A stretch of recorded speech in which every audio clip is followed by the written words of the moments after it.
y la carga de los argumentos de la función y se va ejecutando.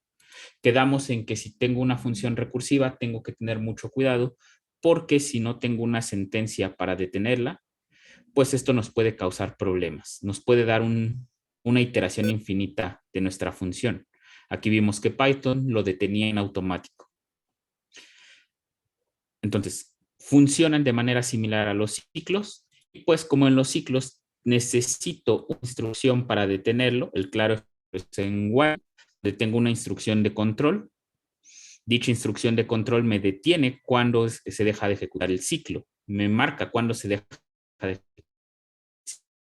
Mientras en una función recursiva, pues no es el punto. Ahora, no es el caso, porque yo tengo que detenerla. Puedo omitir si quiero esta instrucción de control, pero se vuelve un ciclo infinito. Bien. Entonces, les comentaba también que la principal...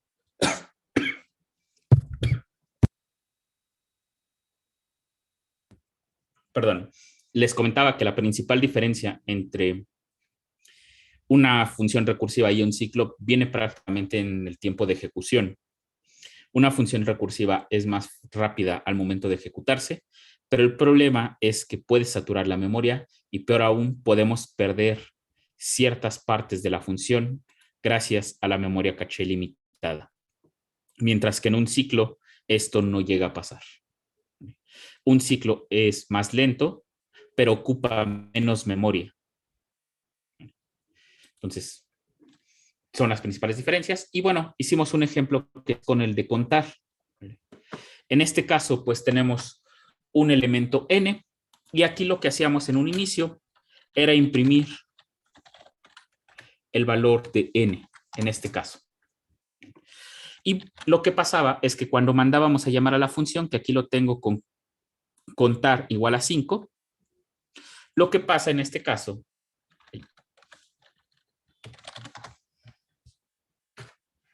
es que cuando yo invoco, bueno, le voy a poner contar 3 aquí, contar 3, esta función tiene una instrucción de retorno. Lo que quiere decir es que lo que me vaya a retornar la función lo tengo que atrapar en la memoria. Yo lo estoy atrapando con una variable llamada m. Pero el return aplica a esta llamada la función contar con el argumento 3. Entonces, ¿qué pasa ahora? Bueno, se imprime en este momento el valor de 3. Y luego viene la cláusula. Si 3 es mayor que 1, si le puse hasta 1, sí. Si 3 es mayor que 1, pues entonces lo que vas a hacer es ejecutar contar 2. Así es como lo tenemos en el código. Ahora, aquí vean que en el código, en esta parte, estoy atrapando ese valor m. Otra vez, esta va a ser otra nueva m. A esta de acá vamos a llamarle m0 y a esta vamos a llamarle m1. Esta m1 va a atrapar el valor que me devuelva la llamada a la función contar, pero con el argumento 2. Contar tiene un return, aquí está, va a devolver un valor. Lo que va a hacer entonces contar es devolverme dicho valor y M1 lo va a atrapar, pero el de contar 2. Entonces, cuando comience a ejecutarse contar 2, pues lo primero que hace es imprimir 2. Ya que se imprime el 2, entonces viene la cláusula de control, que en este caso 2 es mayor que 1, sí. ¿Qué vas a hacer? Bueno, creas un M2 y este será igual a contar otra vez 1. Ejecutamos la función contar 1. M2 va a atrapar el valor que devuelve contar 1. Y entonces, en este caso, ¿qué vamos a hacer? Bueno, ejecutamos contar 1, imprimimos el 1. Y luego de imprimir el 1, pues nos preguntamos si 1, esto sería a la altura de print, no sé por qué los puse en altura diferente, si 1 es mayor que 1. Y pues esto es falso, entonces ya no entramos al flujo de if, ya no hacemos esta instrucción, sino lo que viene ahora es return. En este caso le estamos diciendo que devuelva el argumento que le pasamos a la función. Entonces, contar 1, le estamos pasando como argumento 1, va a devolver 1. Por tanto, en este punto, si vamos hacia atrás, aquí quiere decir que M2 va a ser igual con 1. Entonces ya hace ese return y termina de ejecutarse esta función, esta llamada a la función contar 1. Esa función pertenecía al flujo del if 2 mayor que 1 y por tanto acaba el flujo de if 2 mayor que 1 y entonces lo siguiente es hacer el return, pero de la función contar 2. Y esta entonces nos va a devolver 2. Lo que quiere decir es que M1, que atrapaba el valor que retornaba contar 2, pues ahora va a valer 2. Igual, ya terminé de ejecutar mi función. Toda mi función contar ya se terminó de ejecutar. En el momento en que hice return 2, se termina de ejecutar esta función contar 2. Ya no existe en memoria contar 2. Pero el valor que devolvió contar 2 lo atrapamos en M1. O sea que M1 está guardado en algún lugar de la memoria. Toda la ejecución de contar 2 estaba dentro del flujo de if 3 mayor que 1. Ya no hay más código dentro del flujo de if. Entonces termina el flujo de if y pues continuamos en el flujo de contar 3, que va a ser return 3. Y entonces en este momento M0 es igual con 3. ¿Vale? Y bueno, pues termina de ejecutarse toda la llamada a la función contar con el argumento 3. Y pues ahora ya tenemos M0 igual con 3. Y pues si yo imprimo print M0, entonces esto me va a sacar el valor 3. Entonces, resulta que en las funciones recursivas podemos aprovecharnos de estos return. Quiere decir que aquí dentro de la misma función, por ejemplo, voy a quitar este print de aquí, ya lo voy a eliminar. Voy a aprovechar que tengo una variable m, déjenme llamarle m igual con 0. En cada llamada, ay, que aquí no es un punto, en cada llamada a la función contar se va a crear una nueva variable llamada m igual m. Y esta va a valer por default 0. Nada más es para que yo le ponga un valor por default, porque después se lo vamos a cambiar. Va a ser m contar n-1. ¿Por qué lo hago así? Porque recuerden que esta m pertenece al flujo del if. Si no la tengo declarada fuera, pues esta en el momento en que acabe el flujo del if no existe. ¿Vale? Y entonces ahora pues vamos a aprovecharnos de esa m. Vamos a imprimir ahora print. No es cierto. Pam, pam, pam. Ah, no, sí, sí es cierto, sí es cierto. Print el m.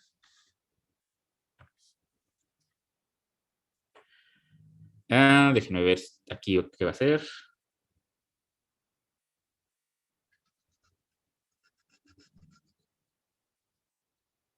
Déjenme ver si esto está así bien, porque esto me va a imprimir el 0 y no quiero al 0. Déjenme ver cómo cambiar la lógica de esa parte.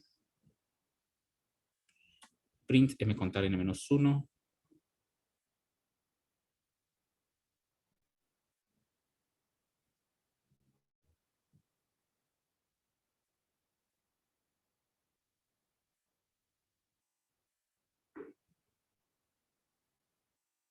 A ver.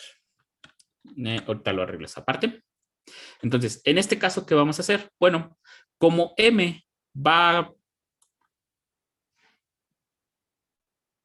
a devolver el término de contar, entonces aquí es desde m igual con 1, con esto queda.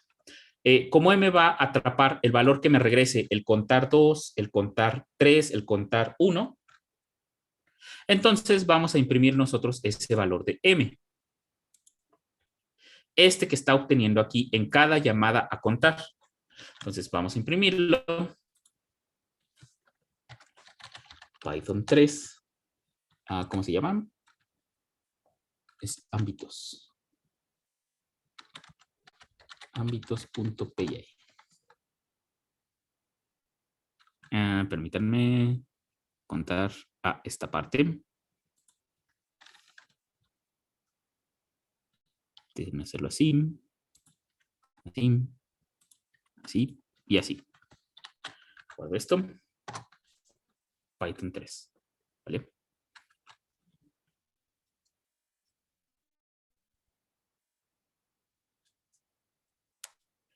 Entonces, aquí, bueno, tengo un doble 1. Nada más déjenme ver cómo puedo quitar ese doble 1. No lo quiero meter con if. Pam, pam, pam, pam, pam, pam, pam.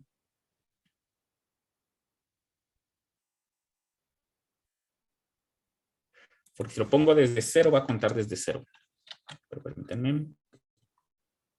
¿Vale? Y no quiero eso.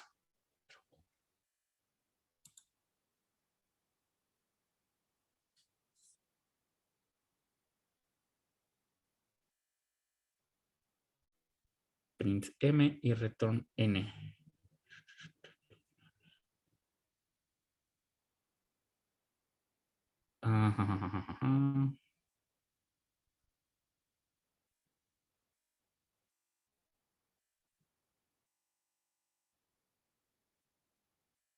Es 1.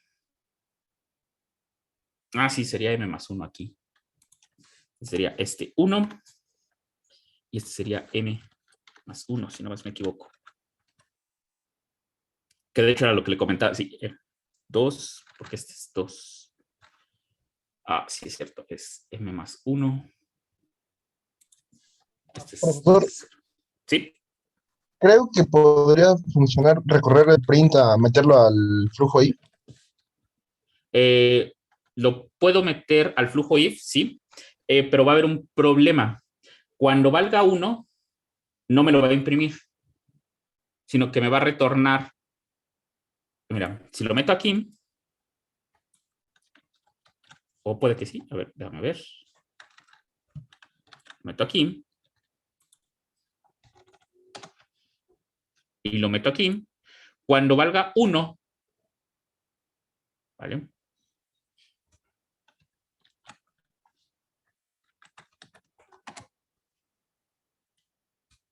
Uno, 2, 3, 4. A ver, entonces, a ver, déjenme ver aquí. Es 0.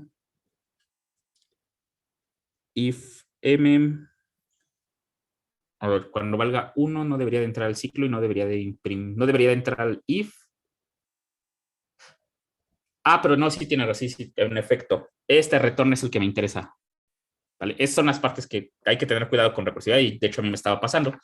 Se me olvida que este va a devolver justamente contar 2, no, perdón, contar 1,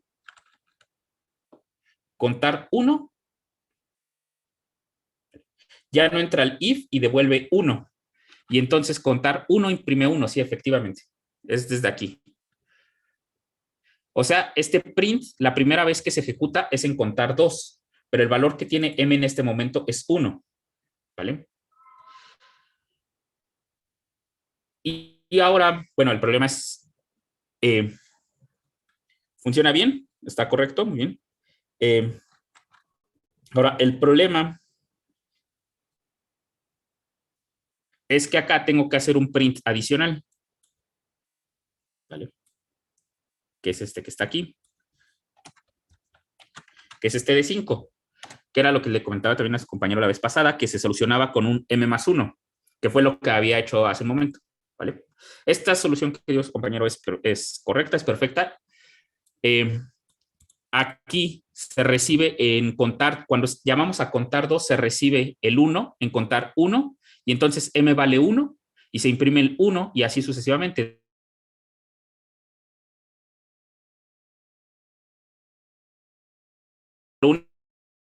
Del contar 5, volver a imprimir pues el resultado de esta m que tenemos acá. Yo lo que quería hacer es que esta llamada a contar 5 ya nos imprimiera los 5 números, que fue lo que hice antes de la modificación que sugirió su compañero. Pero bueno, ustedes decidan si quieren meter el print aquí o meterlo acá. Y ya después pueden ocupar esta m que nos devuelve aquí. ¿Vale? Entonces, ¿dudas sobre cómo funciona la recursividad?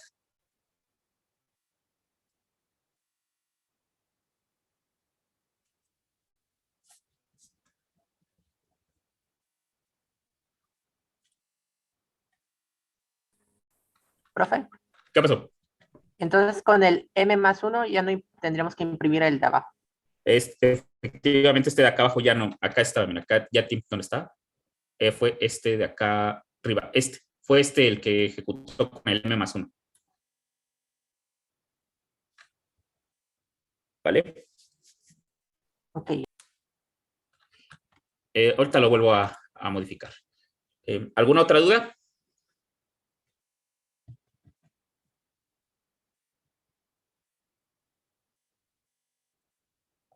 Bueno, aprovechando antes de pasar ya a los objetos, aprovechando esto, pues, ¿cómo harían el de factorial?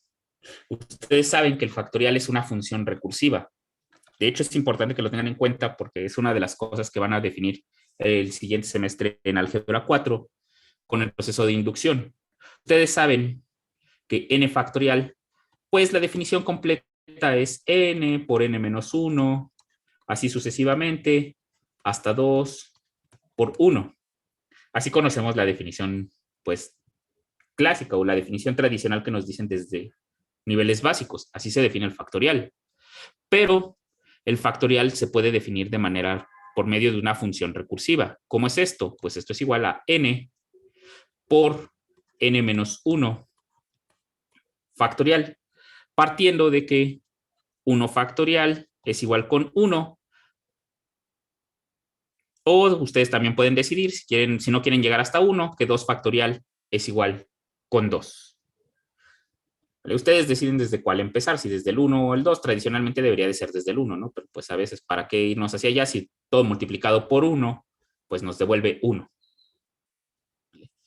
Entonces, un proceso recursivo es aquel que tiene un paso inicial, ¿vale? Un proceso recursivo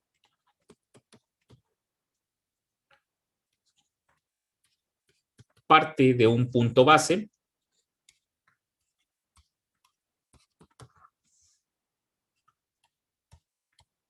llamémosle x0 en algún conjunto,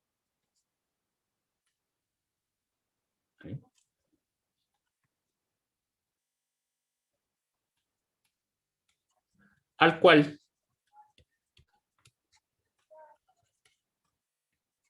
se le aplica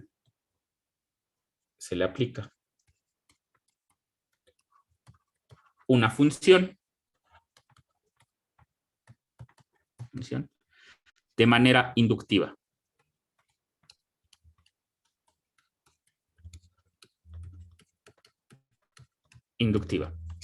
¿Qué quiero decir con esto? Bueno, nosotros partimos del punto x0 igual x0 en x. Le aplicamos una vez a la función. Este es equivalente a nuestro paso inductivo de nuestro proceso es válido para 1, nuestra función es válido para 1. Le aplicamos f de x0 y a este lo defino como x1. El siguiente paso será evaluar f en x1 y este tiene que ser igual a x2. ¿Vale? Bueno, f de x n-1 será igual a xn. Y este será el resultado. Xn será el resultado. O de hecho se conoce como una aproximación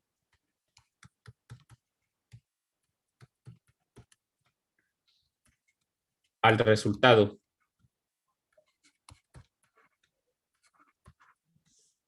del proceso recursivo. ¿Por qué es una aproximación? Porque realmente el resultado final del proceso recursivo es el límite. Si existe o no existe. De hecho, si tiende a infinito, pues jamás lo vamos a alcanzar. Entonces, el resultado como tal sería el límite cuando n tiende a infinito de xn. A este pues le vamos a llamar x y este sí sería nuestro resultado de aplicar nuestro proceso recursivo. Pero pues en la vida real nunca podemos aproximarnos o hacer algo que tienda hacia infinito. ¿Vale? Entonces hay que tener cuidado. Hay una notación, esta notación pueden seguirla, la de acá. Si se dan cuenta, no es más que f de x0, f de x0, lo podemos denotar como f1 de x0. Solamente estamos evaluando una vez al x0 en f. Pues, por lo que escribimos arriba, le llamamos. Luego, f de x1 se escribe como f de x0. Y pues esto lo denotamos como f o. De hecho, aquí me falta una o. No es una o, es el símbolo de composición. O2 de x0. Y a este le llamamos x2. Y así sucesivamente. De manera que f de xn-1, pues esto por definición es f de x0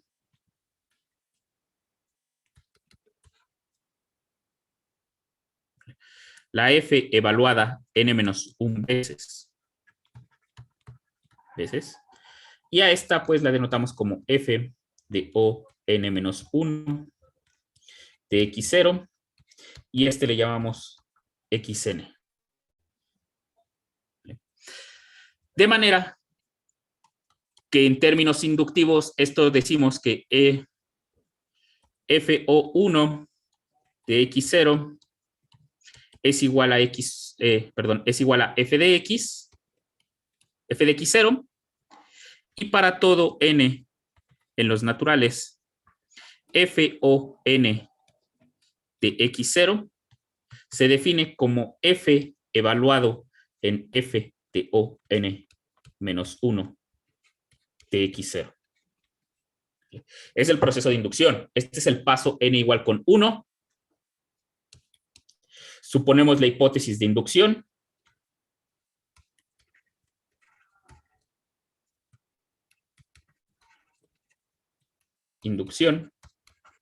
Y obtenemos o calculamos para n.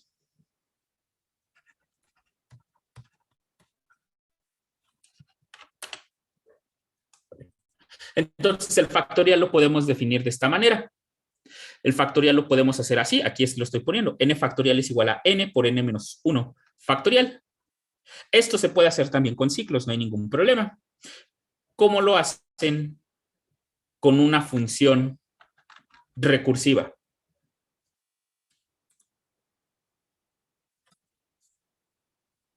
O sea, hay que definir una función.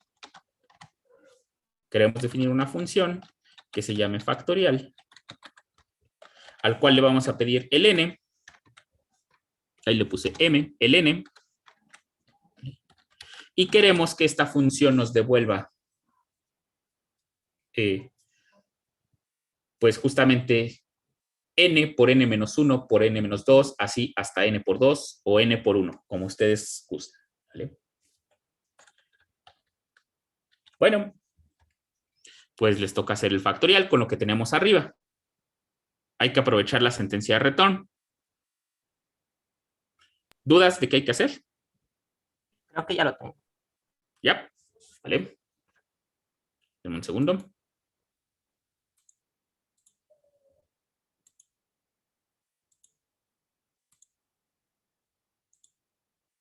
¿Listo?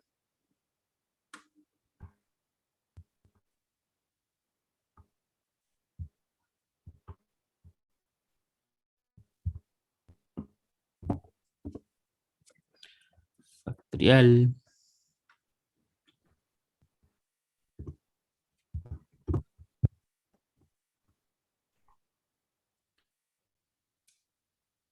El valor, ¿dónde está? 120, ¿ok?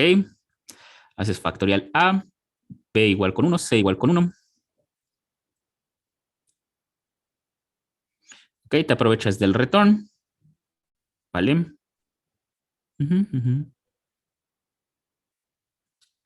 Y vas imprimiendo cómo se ve, cómo se va calculando el factorial. Muy bien. Se puede hacer sin tantas variables, pero está correcto.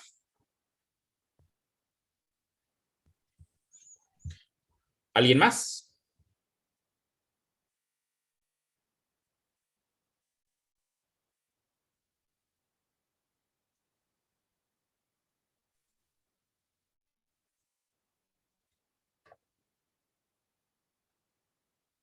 Yo, profe. ¿Vale?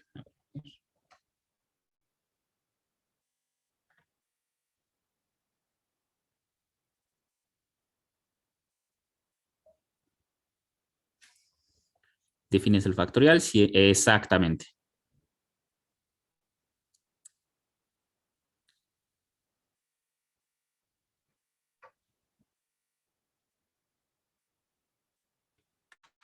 ¿Vale?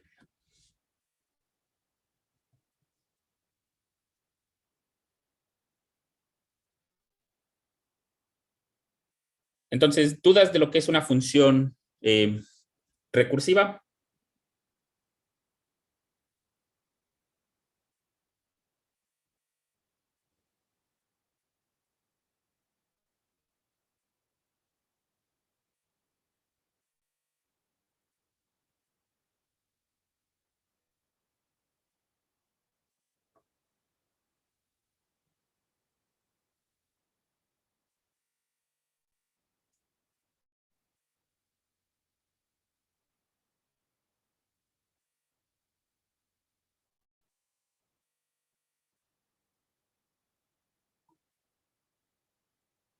¿No?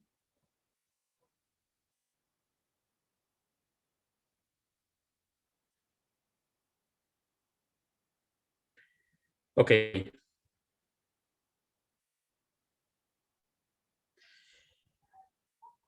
Eh, no es la única forma de tipo de funciones que podemos existir en C++, las que quiero comentarles. En C++, sí existen, pero no son tan fáciles de manejar. ¿Vale? Entonces, bueno, para que se diviertan los que todavía tienen esa parte de cómo sacar el factorial.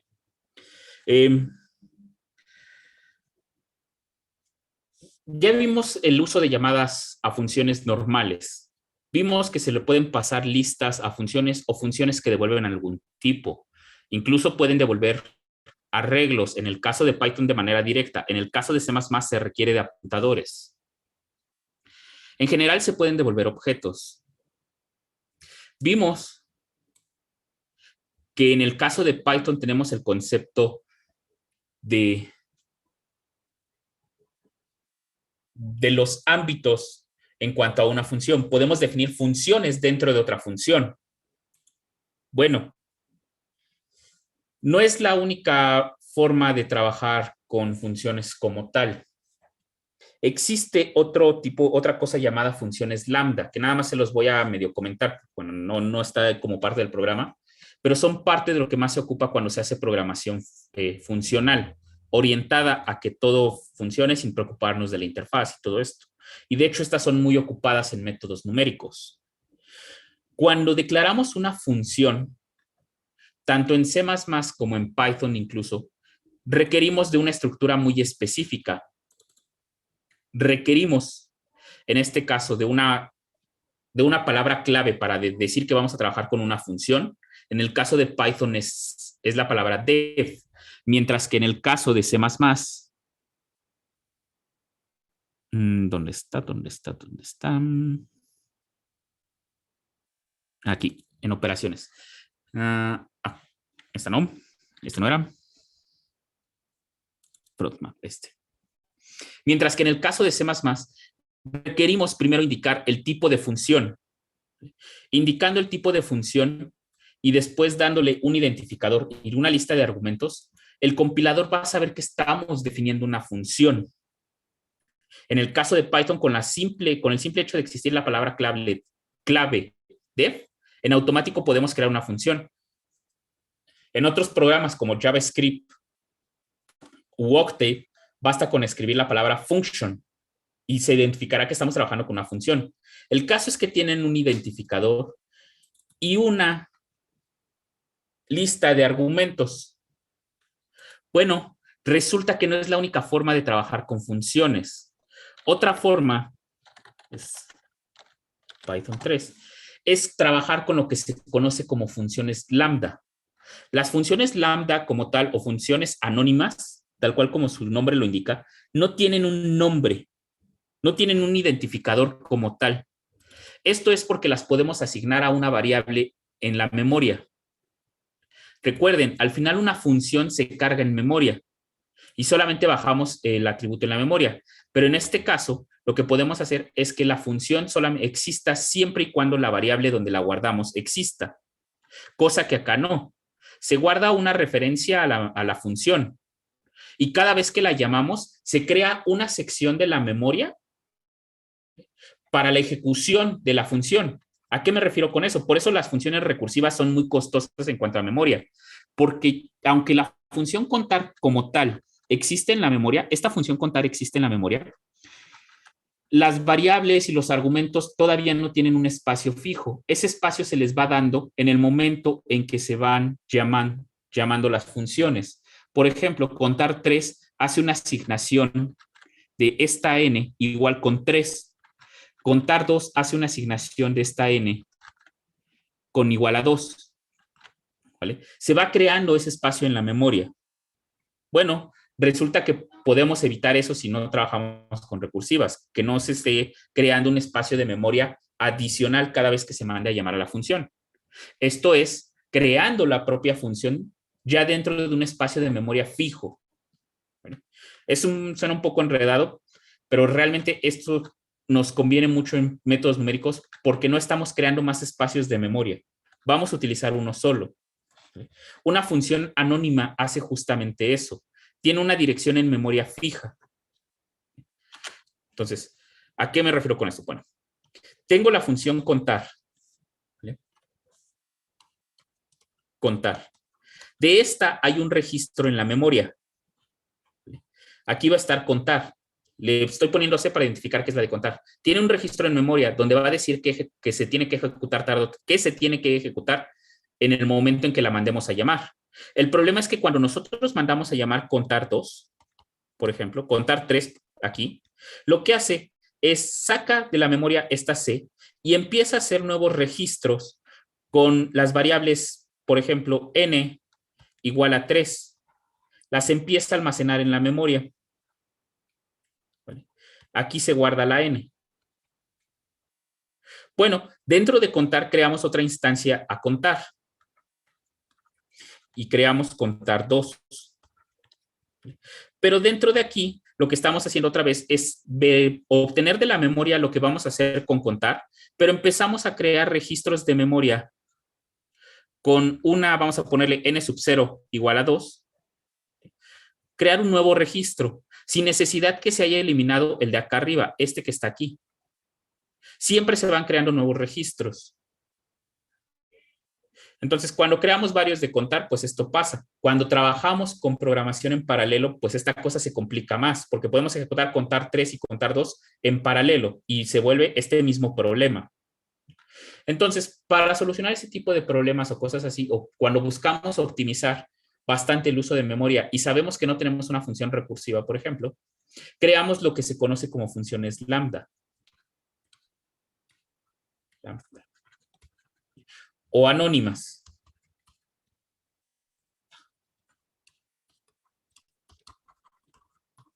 Las funciones lambda o anónimas lo que me permiten es que se cree un registro de la función f de x directo sobre la memoria. Pero aquí ya va a estar guardado todo lo de las variables y lo único que vamos haciendo cuando creamos es estar pues solamente asignándole valores a x y ejecutándola desde esta dirección de memoria. Para eso, pues esta se le asigna a una variable. Esta variable va a contener en qué parte de la memoria estamos obteniendo.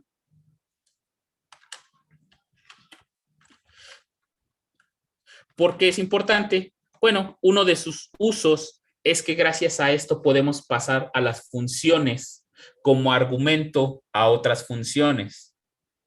Esto sobre todo cuando trabajamos en métodos numéricos, por ejemplo, cuando quieren resolver una ecuación diferencial, necesitan la función y necesitan los nodos. Entonces necesitan pasar la función como un argumento. Y para no tener que mandar toda esta parte, toda esta dirección de memoria, pues solo se manda una que siempre está fija. Entonces, ¿cómo creamos una función lambda en Python?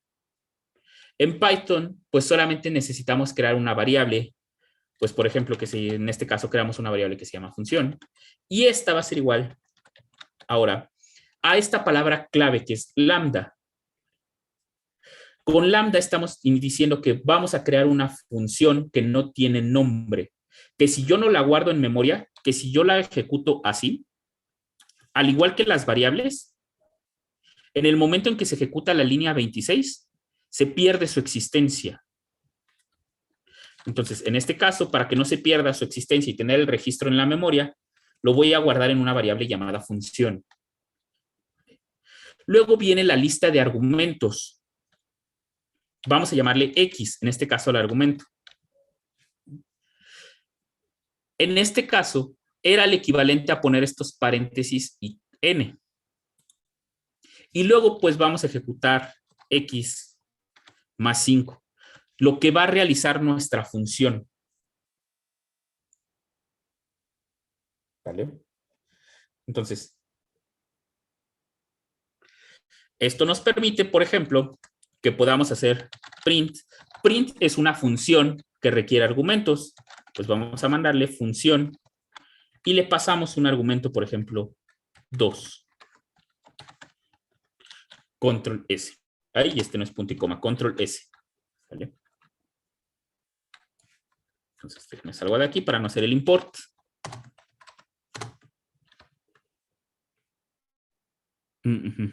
Aquí está. Déjenme aquí. Valor de la función. str. Recuerden que esto nada más es para concatenar strings.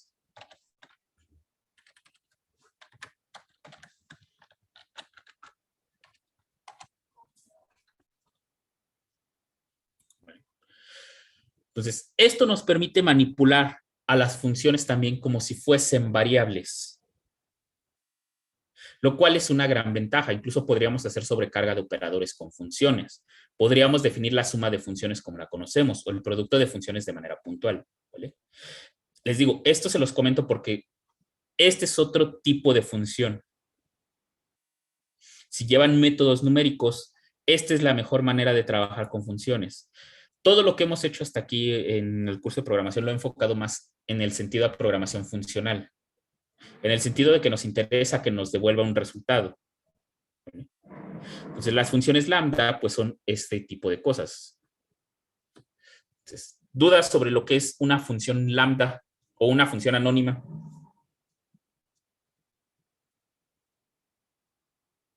De manera sencilla, si lo quieren ver, una función lambda o una función anónima nada más es una función que se puede manipular como una variable.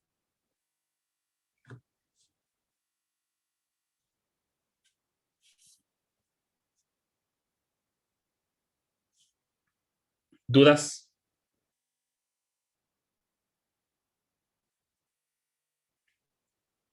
Bueno, y ya nada más como último comentario, si van a trabajar con funciones lambda, tienen que saber cómo se hace en cada lenguaje de programación. ¿Vale? Es más, vean que en esta función no necesito la palabra return, aunque en Python eso no afecta nada porque pues porque siempre retorna una función vacío, ¿vale? Entonces no hay problema en Python, pero en otros lenguajes el return está implícito. El return está implícito en la operación que hacemos aquí. Las funciones lambda también son bastante simples. Son muy simples las funciones.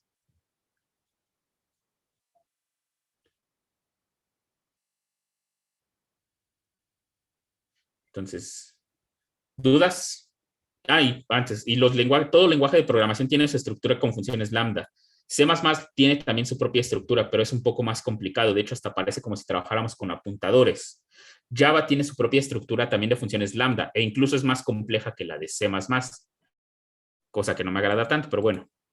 Y en Octave y MATLAB es mucho más sencillo. No es más, ni siquiera necesitan una palabra clave.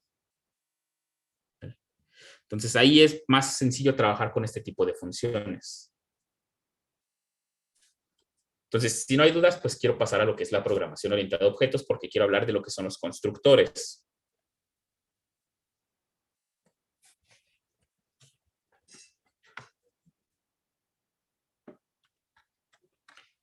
Entonces, déjenme paso aquí. Y abrimos el de estructuras. Apuntadores, ciclos. Ahí donde tengo el de estructuras. Ahora lo tengo en la carpeta de estructuras. Estructuras, aquí. Bien. Lo voy a empezar con Python porque tiene una palabra clave específica para los objetos. ¿Sí? Ahí. Objetos.py.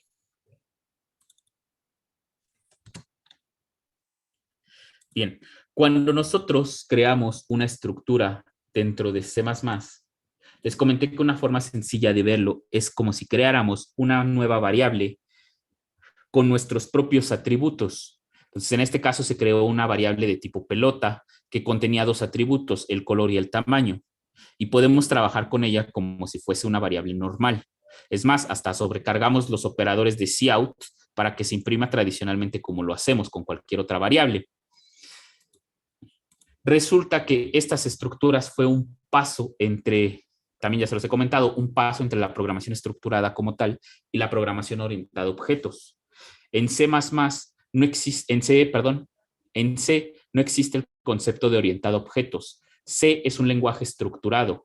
Es más, hasta gracias a eso se puede ver como un lenguaje orientado a programación funcional. Eso último fue después, pero realmente es un lenguaje estructurado.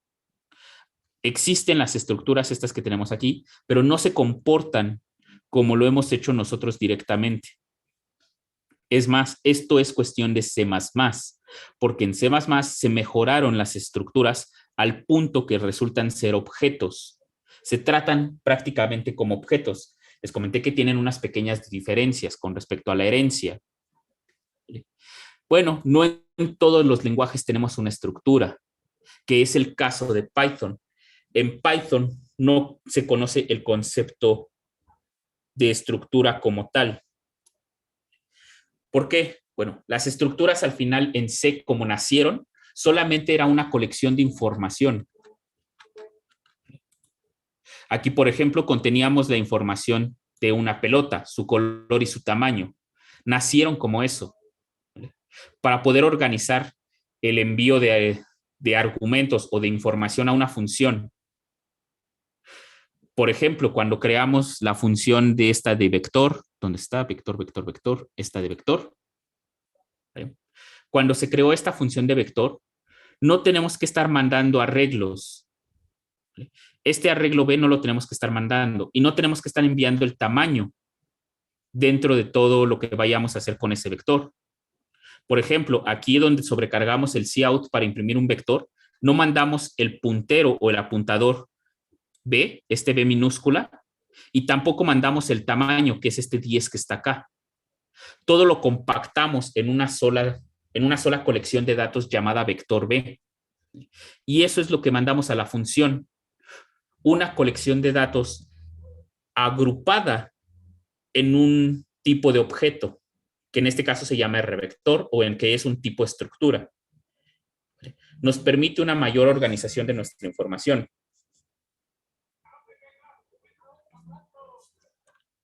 Así es como nacieron las estructuras, pero luego en más se dieron cuenta que pues las estructuras pueden tener todo el potencial de la programación orientada a objetos.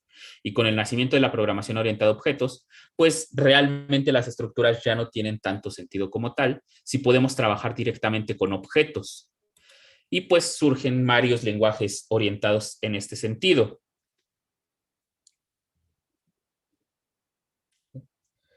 Por ejemplo, Python, Java, PHP. ¿Quién más? PHP. ¿Qué otro lenguaje es? Ruby. Bastantes lenguajes que aceptaron el paradigma orientado a objetos. Entonces, los objetos, a grandes rasgos, son una extensión de las estructuras. Las estructuras originalmente no podían contener funciones. Solamente eran contenedores de información. Pues ahora resulta que la mejora de C++ es que sí, ahora sí ya pueden contener funciones al igual que los objetos, y de hecho esa era la ventaja de los objetos. los objetos ya podían contener funciones, podían comportarse como otros objetos, que es lo que vamos a conocer como herencia, ¿vale? Entonces, ¿cómo creamos o qué es lo que vamos a hacer dentro de la programación orientada a objetos? Pues vamos a crear un nuevo tipo de variable que ya no solo va a contener información, sino que ahora puede dar acciones. Entonces, para esto en Python necesitamos la palabra clave, class. La palabra clave class lo que hace es que todo objeto que nosotros vayamos a abstraer se llama ahora una clase también. Realmente las clases son la colección de código que define a nuestro objeto. La idea de la programación orientada a objetos también es abstraer cosas de la vida real. En la vida real, por ejemplo, las personas tienen atributos, eso es cierto, tienen una estatura, tienen un nombre, tienen un apellido, tienen gustos, etcétera. Pero también pueden realizar acciones, pueden correr, pueden saltar, ¿vale? Pueden caminar. El objetivo de la programación orientada a objetos es abstraer todas esas cosas. Por eso es que los objetos ya podían contener funciones, porque un objeto no nada más contiene la información del objeto, sino también contiene las acciones que puede realizar el objeto. Y a estas acciones le llamamos métodos. Entonces, cuando creamos un objeto, utilizamos la palabra clave class. Y de hecho esto prevalece en la mayoría de lenguajes. Cuando creamos un nuevo objeto, siempre se utiliza la palabra clave class. Incluso en C++ también vamos a ver qué es la palabra clave class. Y aquí, bueno, voy a crear persona. Esto ya me crea un objeto llamado persona.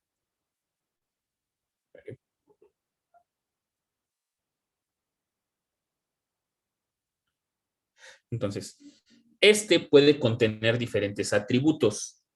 Por ejemplo, puede contener, ¿qué voy a escribir?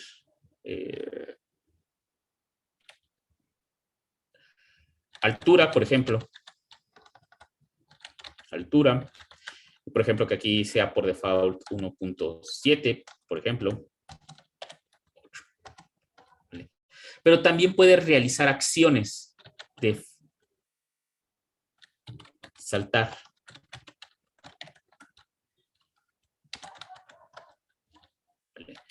¿Y esto qué es? Bueno, esto va a imprimir. Estoy saltando. Saltar. ¿Vale? Entonces, a estos que están aquí arriba le conocemos como atributos del objeto. Esto que está acá arriba es creación de un objeto persona. ¿Vale? Y a esto le conocemos un método del objeto persona. ¿Vale? Las funciones que están dentro de los objetos se llaman métodos. Esto nada más es para diferenciarlo cuando trabajamos con programación estructurada, con programación funcional, como es el caso que hemos hecho hasta ahorita. Diferenciarlo de que estamos ahora haciendo referencia a la programación orientada a objetos. Quiere decir que el objeto persona tiene un método para saltar. ¿Cuál es ese método? Pues va a imprimir que está saltando. Entonces, igual, ahora, toda función requiere una lista de argumentos. La diferencia con una función normal es que aquí tenemos que, en Python, esto es específicamente de Python, tenemos que pasar un argumento siempre en cualquier método llamado self. ¿Qué está haciendo este?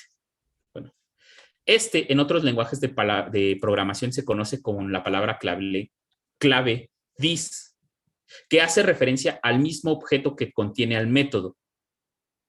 En Python esto nada más es necesario para indicar que quien ejecuta este método saltar le corresponde a quien está instanciando o a quien está almacenando toda esta función. Y en este caso, ¿quién lo está haciendo? Pues es persona. Es una función que está dentro de sí misma. Es algo que puede ejecutar por sí misma. Entonces, aquí, toda función que sea declarada dentro de una clase requiere esta palabra clave. Y les digo, esto nada más es en Python, es algo específico de Python para hacerse referencia a sí mismo.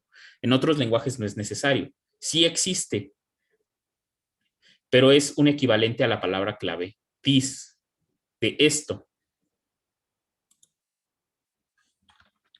Entonces, guardo. Y aquí, al igual que las estructuras, yo ya marqué la existencia de un objeto persona. Ya existe como tal la variable tipo persona. Ya la puedo utilizar. Entonces, solamente creo persona P. Que aquí no es punto y coma. No es cierto, déjenme.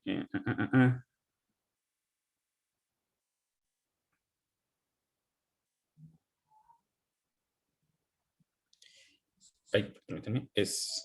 Aquí creo el nombre de la persona, que en este caso es P, y este es igual a persona.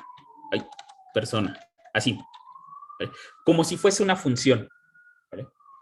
Solamente que hay que tener en cuenta que esto después vamos a modificar el comportamiento. ¿Vale? En este caso creamos un objeto de tipo persona. Se crea en memoria un objeto de tipo persona. Por default ya tiene una altura, es de 1.7. Y por default ya puede saltar. Entonces, ahora lo único que hacemos para que salte nuestra persona es mandar a llamar a nuestra función. Como le hacíamos con las estructuras en C++, para mandar a traer un atributo, por ejemplo, print p.altura, solo bastaba utilizar el operador de punto. ¿Vale? Y esto nos devolvía el atributo de la estructura. Aquí es exactamente lo mismo. Los métodos se convierten en un atributo de la persona, porque es algo que puede realizar la persona. ¿Vale? Entonces guardo, ejecuto Python 3 y se llama objetos.py. ¿Vale? Entonces me imprime los dos valores del atributo. Ahora, ¿por qué se manda a crear como una función un objeto? Y esto también prevalece en todos los lenguajes de programación. ¿Por qué se hace así? Bueno, puesto que nuestro objeto tiene atributos, podemos mandar a modificar esos atributos. ¿Vale? Una vez que se crea el objeto, este objeto puede realizar una acción por default para indicar que ya se creó. Entonces, a eso es a lo que vamos a llamar como un constructor. En este caso, en Python, se define con la palabra clave --init, --. Es un método con el que podemos trabajar en Python. Este es un constructor. Constructor de la clase persona. ¿Qué hace un constructor? Bueno, la primera vez que nosotros creamos una variable de tipo persona, se va a ejecutar el constructor. Es lo primero que va a ejecutar nuestra llamada o nuestra creación de persona. Cuando nosotros creamos una variable, por ejemplo, a igual a 2, de fondo podemos tener un comportamiento. ¿Qué está pasando? Bueno, se crea en Python, se crea un objeto que contiene el valor 2, un objeto de tipo entero. Y entonces ese objeto se instancia en la memoria y en la dirección de memoria a la que hace referencia a se almacena el valor 2. Pero nosotros nunca devolvemos un valor de verdadero o falso o nunca sabemos si de verdad se guardó ese valor 2 en la memoria. No tenemos cómo saberlo. En general, cualquier función en Python o cualquier construcción en lenguajes de programación siempre devuelve un booleano. Si se pudo almacenar, devuelve verdadero. Si no se podría almacenar, devuelve falso. ¿Vale? Bueno, eso se debe a que tenemos constructores. Esto sería un equivalente a que si yo ya declaré el 2, por ejemplo, inmediatamente imprima, por ejemplo, aquí print se almacenó el 2, o se almacenó A, así. Entonces, si yo quiero saber que ya se almacenó A, tengo que hacerlo en un proceso posterior. Pues el constructor no nos evita eso. El constructor, por ejemplo, yo le puedo poner que imprima print se creó la persona. ¿Vale? Entonces, en el momento en que yo cree este objeto de aquí, este tipo de persona, la primera función que se va a ejecutar y de manera automática es el constructor. Por eso se le llama así constructor. Y no solo es eso, porque el constructor puede contener argumentos. ¿Vale? Aquí, de hecho, me falta un argumento. Les dije que toda función debe de llevar este argumento que es self. Pero puede contener una lista, por ejemplo, A y una lista y un elemento B. Y que, por ejemplo, la altura sea igual a la, ¿vale? Y que acá se creó persona más str b. ¿Vale? En este caso, lo que tendría que hacer es que una vez que se crea la persona, le tengo que pasar esos dos argumentos, el a, ¿vale? Que en este caso vamos a ponerle 1.5, y el b, que es la persona 0 que se creó. No, este de self no es necesario. Este se pasa en automático. Hace referencia a que se pasa a sí mismo. Quiere decir que aquí self, cuando lo está recibiendo al P, a esta P de aquí. ¿Vale? Entonces, ese no necesitamos pasarlo. Entonces, creo mi argumento y bueno, se almacena A. Y ahora aquí, permítanme, porque no cambió altura.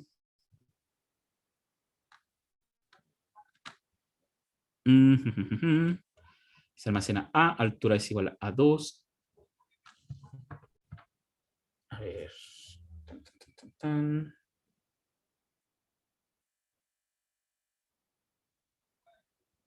Ah, sí, perdonen, aquí me faltó el self. Es ahí.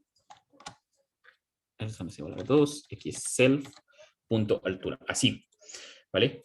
Como le estoy mandando al propio P, a este P, estoy haciendo alusión al argumento creado aquí. Y entonces este le pertenece a la persona creada. Esta altura le pertenece a esta P. Y entonces en este momento ya lo puedo modificar. ¿Vale? Python 3 y self. Así está. Entonces el constructor permite esto. Permite definir los argumentos. Realmente es raro que alguien ponga un mensaje de que el objeto se creó. Lo que se hace con los constructores es asignar valores a los atributos. La gran ventaja de Python, al ser un lenguaje no tipificado,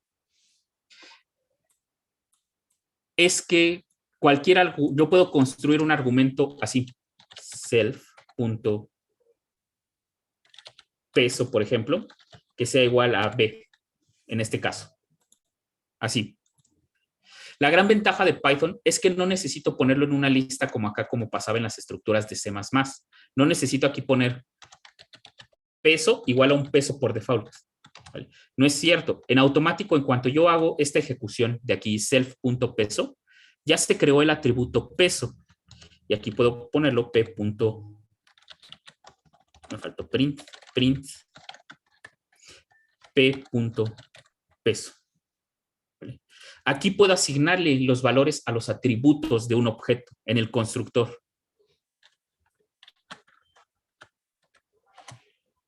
¿Vale? Bueno, el peso es 0 porque le pasé 0 a la construcción del objeto. Yo puedo crear otro objeto que se llame Q, que también sea de tipo persona. Y este que mida 1.2 y que pese, no sé, 50, por ejemplo. Y entonces, pues yo podría hacer Q.saltar, print Q.altura, por ejemplo. Así. Guardo y ejecuto. ¿Vale? Y ambos están saltando. Entonces, la creación del objeto Q es distinta a la creación del objeto P. ¿Vale? Esto ya lo hemos manejado bastante con las estructuras. Lo que me interesa es que quede claro qué es un constructor. No solamente existen los constructores, también existen los destructores, ¿vale? ¿Qué es un destructor? Aunque como tal, en Python no son necesarios, en C++ sí. Los destructores lo que hacen es que cuando ya no requerimos el objeto, por ejemplo, Q, ¿vale? Podemos eliminarlo de la memoria. De esto se encarga el sistema operativo, pero los destructores es un concepto más que nada en la idea de trabajar con apuntadores, ¿vale? Cuando se elimina el objeto Q de la memoria, podemos hacer que todavía ejecute una última instrucción. Y esa viene en términos del destructor. Entonces, en Python, pues esa parte sí existe como tal, pero no son necesarios.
Les mencionaba, es la última línea de código que se ejecuta en la existencia de un objeto. En Python existe el concepto de destructor, existe, pero no es tan frecuente utilizarlo, porque Python y la mayoría de lenguajes hoy en día, incluso C++ es uno de sus metas, no tener que estar utilizando apuntadores. Pero, por ejemplo, aquí, cuando nosotros creamos la estructura R-vector, existe un apuntador, ¿vale? Y ese apuntador, si ustedes recuerdan, tiene memoria reservada, memoria que se reserva con new. Y recuerden que les comentaba que toda memoria reservada con new debe ser eliminada. Realmente el sistema operativo ya se encarga de hacer ese proceso cuando termina de ejecutarse el programa.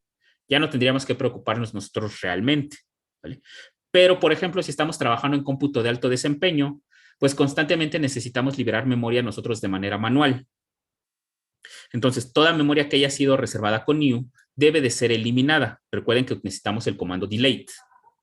Bueno, cuando creo una estructura que utiliza apuntadores o creo un apuntador a una estructura y esta a su vez utiliza apuntadores, pues necesito liberar esta memoria. Entonces, ¿cómo le hago? Pues es cuando viene el concepto de destructor. Es la última línea de código que se ejecuta. Y en ese caso podemos aprovecharnos de los destructores para poder eliminar el archivo o para poder eliminar la memoria utilizada, ¿vale? Vamos a ver cómo funciona en Python, aunque les digo que realmente no es necesario. En Python se utiliza la función def --del --, ¿vale? Otra vez le mandamos self y, por ejemplo, print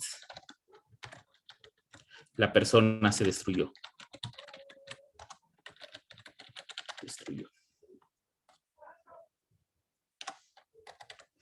¿Vale? Entonces, en este caso, del es un destructor. Destructor, el objeto, persona. Y el destructor lo que hace es que en cuanto deja de existir la persona, sea P o sea Q, se ejecuta esta función. Si yo dejo el código así, jamás voy a ver ejecutar la función del, porque quien se va a encargar de eliminar a los objetos P y Q va a ser el propio sistema operativo, va a liberar esas secciones de memoria asignadas. Y el sistema operativo pues no va a alcanzar a imprimir este mensaje. Pero resulta que yo puedo liberar la memoria. Por ejemplo, puedo utilizar el comando del y por ejemplo aquí quiero liberar Q. ¿Vale? En este momento, pues del libera la memoria ocupada por Q. ¿Vale? ¿Qué puse? Los 2 puntos, ¿no? Sí, gracias. Aquí. Sí. Ahí está. ¿Vale? Bueno, aquí Linux sí me alcanzó a imprimir el último mensaje, cuando lo liberó de la memoria. Entonces, yo destruí el objeto Q. Dejen mover esto para acá. Bueno, dejemos que salte Q. Destruimos a Q. Y ejecutamos. ¿Vale? La persona se destruyó. ¿Vale? De todos modos, ahí quedó un rastro, pero bueno.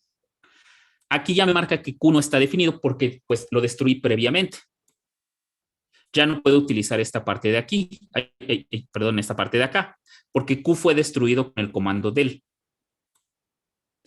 Esta instrucción es muy importante, bueno, en cómputo de alto desempeño, donde tenemos que liberar memoria constantemente.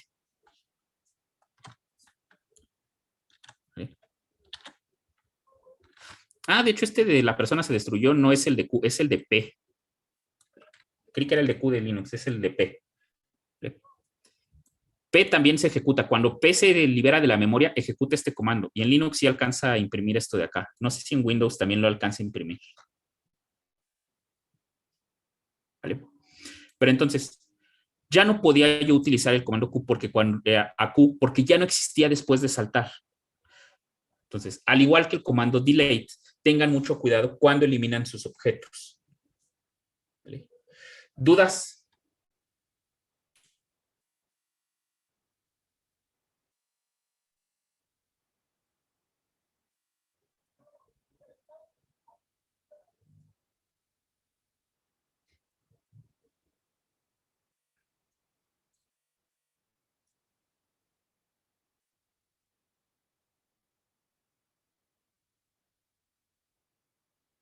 ¿No hay dudas?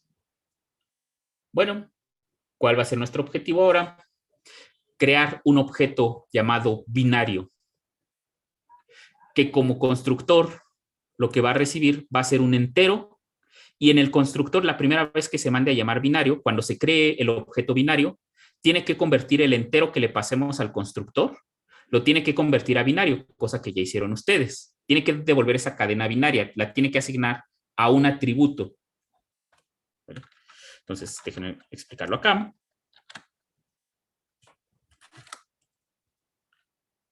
¿Qué vamos a hacer? Bueno, se va a crear un objeto binario.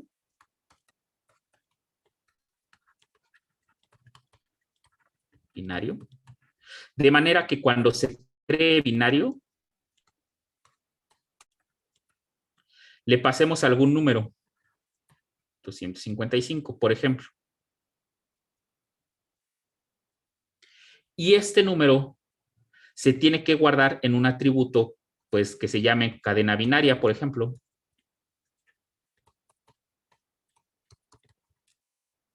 Y este que sea igual a, por ejemplo, aquí 1, 1, 2, 3, 4, 5, 6, 7, 8. Así. Entonces guardamos la cadena binaria y este tiene que estar guardado como un atributo de binario. De manera que si yo escribo binario.cadena binaria,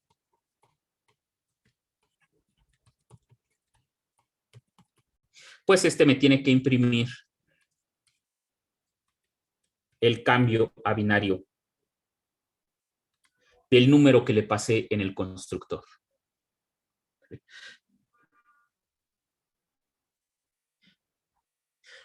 Tiene que haber un método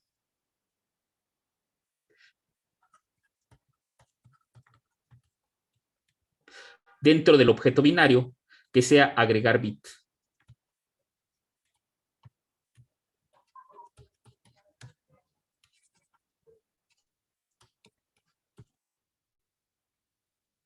Y en este caso solamente recibirá 1 o 0. Y este último bit se va a agregar a la derecha, perdón, a la izquierda de nuestro número binario. Hay que hacer 0, 1, 2, 3, 4, 5, 6, 7, 8. ¿Vale? Se debe de ir agregando hacia la derecha. Si es 0, pues se debe de quedar igual. Si es 1, se debe de escribir. ¿Vale? Esas son las primeras partes que hay que hacer. Siguiente. Que esto, bueno, ya lo vamos a hacer en la siguiente sesión, que les voy a explicar cómo convertir a ASCII dentro de Python. Lo siguiente va a ser que, por ejemplo, si tenemos un número grande,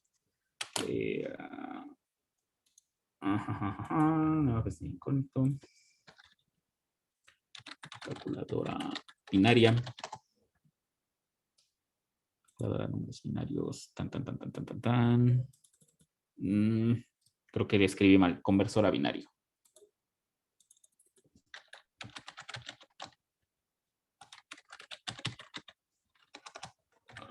Aquí está.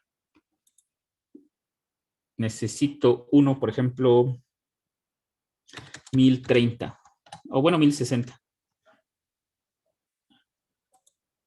Este que está aquí. Me voy a quedar con este. 2, 4, 6, 8. Así. ¿Cuánto es? Es 0, 1, es 0, 1, 0, 0, 100. 0, 1, 0, 0, 100. Y del otro lado es 1000. ¿Ok? 1, 2, 3. Este es la otra función que vamos a hacer es esta que tiene el valor 1060. Lo puedo convertir a binario y me va a devolver una cadena de, pues en este caso, de bits. Estos los voy a agrupar de 8 en 8. Aquí, por ejemplo, tengo 1, 2, 3, 4. Me faltaría el quinto, el sexto, séptimo y octavo, de 8 en 8. Este número lo puedo convertir a un número entero. ¿Cuánto valdría? En este caso este es 128, este es 64. Este vale 68. Y este que está aquí vale 1, 2, 4, 8. Este vale 8. ¿Vale? Entonces, lo que vamos a hacer posteriormente es que cualquier número que nosotros pongamos se convierta a la cadena binaria, lo agrupe de 8 en 8 y que me devuelva los caracteres en ASCII que a este le corresponden. Por ejemplo, son el 8 y el ASCII. El 8 y el 68. ASCII. El 8 le corresponde el carácter de retroceso. A este le corresponde el carácter de retroceso. Y el 68 le corresponde la de la letra D.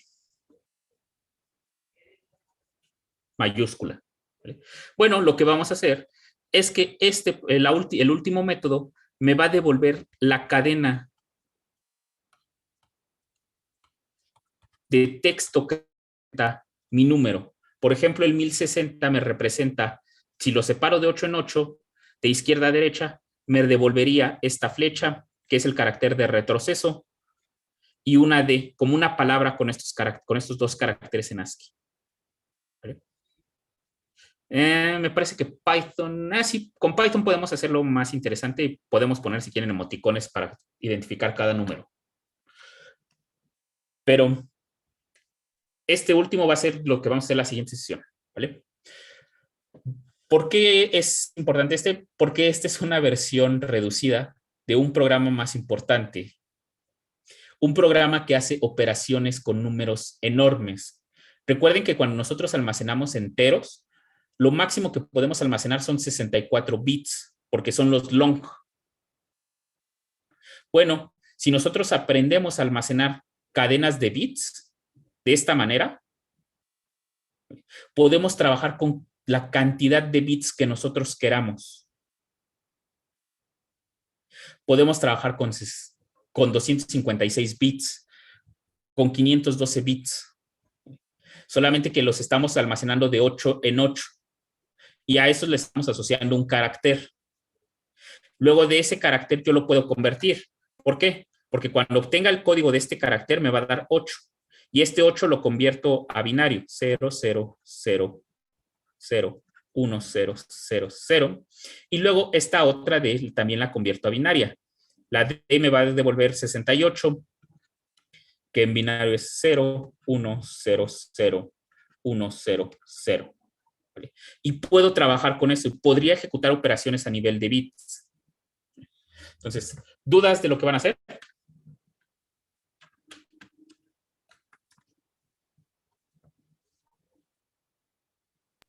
Número binario va a ser como lista o como string. Como ustedes acomoden. Pueden hacerlo con string o pueden hacerlo como lista. Ambos son, en el caso de Python, ambos son tamaño mutable, así que no hay problema. Como ustedes se sientan más tranquilos. Yo les recomendaría como lista.